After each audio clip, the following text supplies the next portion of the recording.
দেশের ৯টি সাধারণ শিক্ষা বোর্ডে একই প্রশ্নপত্রে হয়ে গেল উচ্চ মাধ্যমিকের বাংলা প্রথম পত্র পরীক্ষা।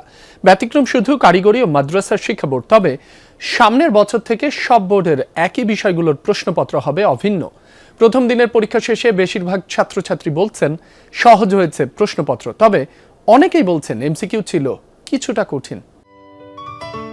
সিলন টি রপ্তানিতে শীর্ষে। এমন উচ্ছ্বাসই বলে দেয় বেশ ভালোই হয়েছে বাংলা প্রথম পত্র পরীক্ষা। যা পড়ছি এই কয় মাসে সব কমন আইছে। আমরা সবাই আমি জানি সব কমন। এত সহজ হয়নি, আবার কঠিনও হয়নি। হলের ভিতরে হইচই শব্দ নাই, সবাই নীরবতা পালন করছে, সবাই সবার মতন খিজ খেয়ে লেখছে। তবে ভিন্ন মতো আছে অনেকের। প্রশ্নপত্র অনেক কঠিন ছিল, আমি যেরকম এক্সপেক্ট করছিলাম কঠিন লাগছে। এমসিকিউ খুবই খারাপ হয়েছে। এমসিকিউটা সবচেয়ে বেশি কঠিন ছিল। বাজে কোশ্চেন, এরকম এমসিকিউ এত বাজে গাট দিছে না, স্ট্যান্ডার্ড হয়েছে। বেশিরভাগের মত প্রশ্নপত্র যেমনই হোক না কেন তা নির্ধারিত সিলেবাস মেনেই হয়েছে। আমরা যা পড়ছি মোটামুটি তার মধ্যেই কমন পাইছি। বইয়ের বাইরে কোনো কিছু আসে নাই, বই থেকে আসছে। বইয়ের বাইরে কোনো কিছু আসে নাই। মোটামুটি ভালোই ছিল। যারা পড়ে নাই তারা তো বলবেই আমরা তো A+ পাবোই। এই প্রথম দেশ জুড়ে অভিন্ন প্রশ্নে পরীক্ষা দিল ৯টি সাধারণ শিক্ষা বোর্ডের পরীক্ষার্থীরা। বিষয়টিকে ইতিবাচক হিসেবেই দেখছেন তারা।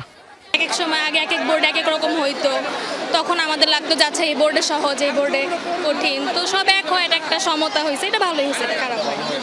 সুষ্ঠু, স্বচ্ছ ও নকলমুক্ত পরিবেশ নিশ্চিত করতে সব পরীক্ষা কেন্দ্রে নেওয়া হয়েছে কড়া নিরাপত্তা ও ডিজিটাল নজরদারির ব্যবস্থা। আমাদের টিচাররা আজকে সচেতন, আমাদের অভিভাবকরা সচেতন, প্রশাসন সচেতন রয়েছে এবং পুলিশ বিভাগ তারা বডি ক্যাম ব্যবহার করছে। সব মিলিয়ে আমাদের শিক্ষার্থীরা সচেতন, তারা পরীক্ষায় কোনো আনফেয়ারনেস করে না। তারা এখন লেখাপড়া করছে এবং লেখাপড়া করবে। এর আগে সকাল থেকেই কেন্দ্রে ভিড় করেন অভিভাবক, পরীক্ষার্থীরা। রাজধানীর কয়েকটি এলাকায় বৃষ্টি হওয়ায় অনেকেই পড়েন বিপাকে। দেশ জুড়ে ২৬৯৭টি কেন্দ্রে পরীক্ষা অনুষ্ঠিত হচ্ছে। ডিজিটাল বিষয়গুলো পর্যবেক্ষণের জন্য একটি মনিটরিং সেল গঠন করেছে শিক্ষা মন্ত্রণালয়।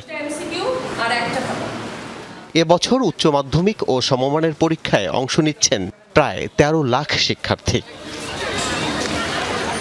আল আমিনা কহন, যমুনা নিউজ, ঢাকা।